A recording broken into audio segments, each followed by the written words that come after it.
तो आज की क्लास में हम पढ़ेंगे कालीबंगा सभ्यता के बारे में। तो सबसे पहले देखिए कालीबंगा सभ्यता।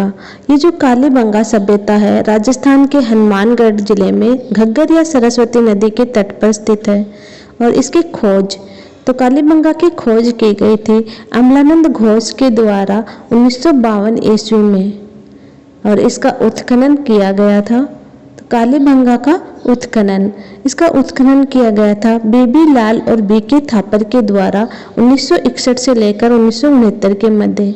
तो देखिए बीबी लाल का पूरा नाम है ब्रिजवासी लाल और बीके थापर बालकृष्ण थापर।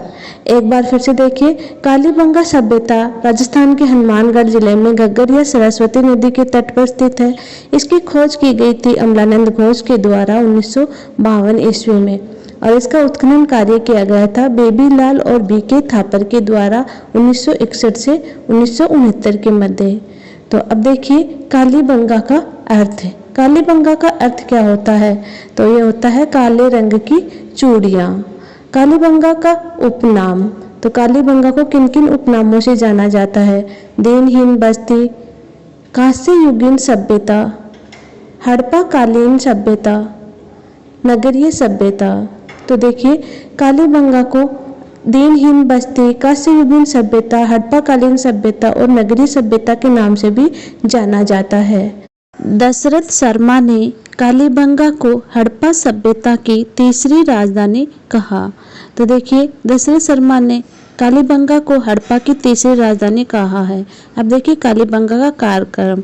कार्बन 14 पद्धति के अनुसार कालीबंगा का कालक्रम 2350 ईसा पूर्व से 1750 ईसा पूर्व माना गया है। तो अब देखिए उत्खनन से प्राप्त सामग्री। कालीबंगा से हमें कौन कौन सी सामग्री प्राप्त हुई है? तो देखिए कालीबंगा से हमें जुते हुए खेत के प्रमाण मिले हैं।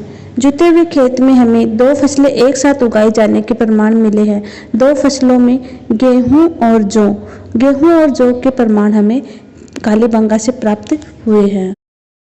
कालीबंगा से 7 अग्निवेदियां मिली हैं, जिससे अनुमान लगाया जाता है कि कालीबंगा के लोग धार्मिक कर्म कांड और बलि प्रथा में विश्वास रखते थे। सबसे प्राचीन भूकंप के साक्ष्य मिले हैं। कालीबंगा से हमें लकड़ी की नालियां मिली हैं। शल्य चिकित्सा के साक्ष्य मिले हैं।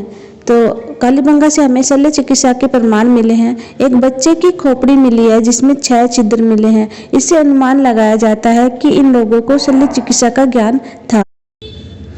मिट्टी की काले रंग की चूड़ियाँ मिली हैं जिन्हें कालीबंगा कहा गया। अंडाकार कब्रें मिली हैं जिन्हें चिरायु की कब्रें कहा जाता है। कच्ची ईंटों के प्रमाण मिले हैं। कालीबंगा से हमें स्वास्तिक चिन्ह मिला है। इनके अलावा मेसोपोटामिया की बेलनाकार मुहारें मिली हैं। मापतोल के बाट मिले हैं। मापतोल के बाट हमें आहड़ से भी मिले हैं। मिट्टी की खिलौना बैलगाड़ी मिली है। तो ये तो थी कालीबंगा से प्राप्त सामग्री। अब हम पढ़ेंगे कालीबंगा की विशेषताएं। सिंधु घाटी सभ्यता का एकमात्र स्थान जहां से मातृ देवी की मूर्ति नहीं मिली है। तो कालीबंगा सिंधु घाटी सभ्यता का एकमात्र ऐसा स्थान है जहां मातृ देवी की मूर्ति नहीं मिली। सिंधु घाटी सभ्यता का एकमात्र स्थान जहां से दोहरी दुर्गीकरण के साक्ष्य मिले हैं। सिंधु घाटी सभ्यता का एकमात्र ऐसा स्थान है जहां दोहरी दुर्गीकरण के साक्ष्य मिले हैं।